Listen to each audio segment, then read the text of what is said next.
જય શ્રી કૃષ્ણ મિત્રો, આજે આપણે બનાવીશું છોલે ભટુરે। તેના માટે કાબુલી ચણા લઈ તેને 7 થી 8 કલાક માટે પલાળી લેવાના છે। 7 કલાક પછી ચણા સરસ પલળી ગયા છે, તેને એક કુકરમાં બાફવા માટે નાખી દેવાના છે। પણ સૌ પહેલાં તેને 3 પાણીએ ધોઈ અને પછી કુકરમાં નાખવાના છે। તેમાં પાણી નાખી અને 2 ચમચી મીઠું નાખી અને તેને બાફવા માટે મૂકી દેશું। ચણા બફાય ત્યાં સુધીમાં આપણે ભટુરેનો લોટ બાંધવાનો છે। તો તેના માટે આપણે એક કાથરોટમાં મેંદાનો લોટ 1 બાઉલ લઈ લેશું। તેમાં અડધીથી પોણી વાટકી જેટલો આપણે રવો નાખીશું। પછી તેમાં સ્વાદ પ્રમાણે મીઠું નાખવાનું છે અને થોડા અડધી ચમચી જેટલા સાજીના ફૂલ નાખવાના છે। 1 ચમચી જેટલો અજમો લઈ તેને હથેળીની મદદથી મસળી લેવાનો છે અને પછી નાખી દેવાનો છે।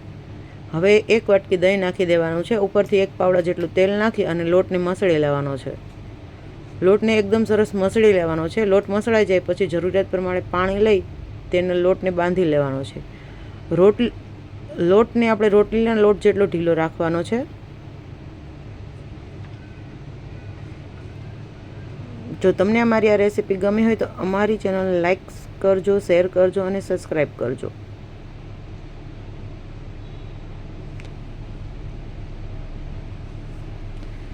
લોટ સરસ બંધાઈ ગયો છે। હવે તેને આપણે એક કપડાની મદદથી ઢાંકી દેવાનો છે અને ઉપરથી વાસણ ઊંધું વાળી દેવાનું છે। તેનાથી લોટમાં સરસ કૂણ આવી જશે। લોટ બંધાઈ ગયો છે આપણો અને હવે છોલે પણ બફાઈ ગયા છે। ચણા બહુ સરસ બફાઈ ગયા છે। હવે આપણે તેનો વઘાર કરીશું। તો સૌપ્રથમ આપણે એક લોયું લઈ અને તેમાં 3 પાવડા તેલ નાખી દેવાનું છે।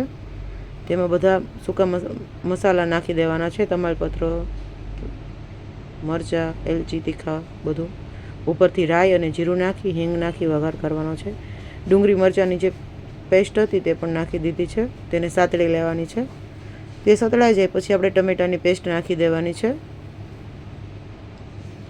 બધું એકદમ તેલમાં સરસ સતળાવા દેવાનું છે।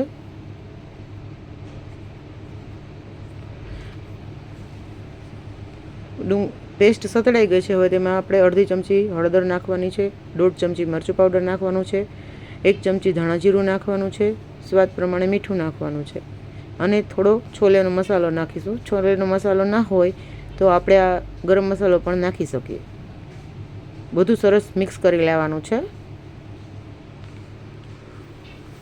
બધું સરસ મિક્સ થઈ ગયું છે, થોડું સાતળીશું પછી તેમાં આપણે ચણા નાખીશું। હવે આપણે ચણા નાખી દઈશું। ચણાનું પાણી કાઢવાનું નથી, પાણી સહિત નાખવાના છે। હવે ઉકળવા દેવાનું છે। ચણાનો ઘાટો રસો થાય ત્યાં સુધી આપણે ઉકાળીશું।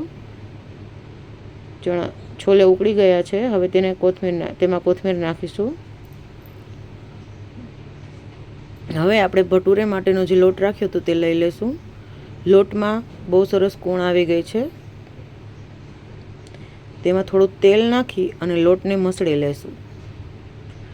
લોટને મસળશું તો તેનાથી આપણા ભટુરે સરસ ફૂલેલા બનશે।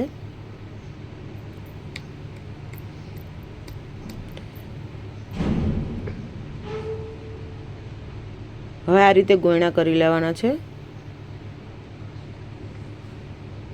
ગોયણા થઈ ગયા છે। હવે આપણે ભટુરેને વણી લેશું। પૂરીથી થોડી મોટી સાઈઝના ભટુરે વણવાના છે આપણે।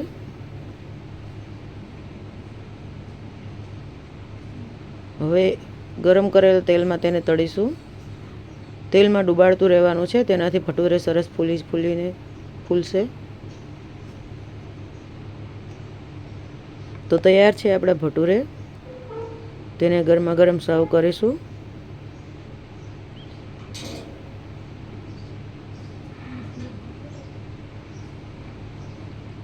એક થાળી લઈ તેમાં ડુંગળીનું સલાડ, તળેલા મરચાં અને તૈયાર કરેલા છોલે મૂકવાના છે। પછી છાશ અને ભટુરે સર્વ કરીશું। છોલેમાં આપણે ઉપરથી કોથમીર નાખીશું અને લીંબુ નીચોવીશું। તો તૈયાર છે આપણા છોલે ભટુરે।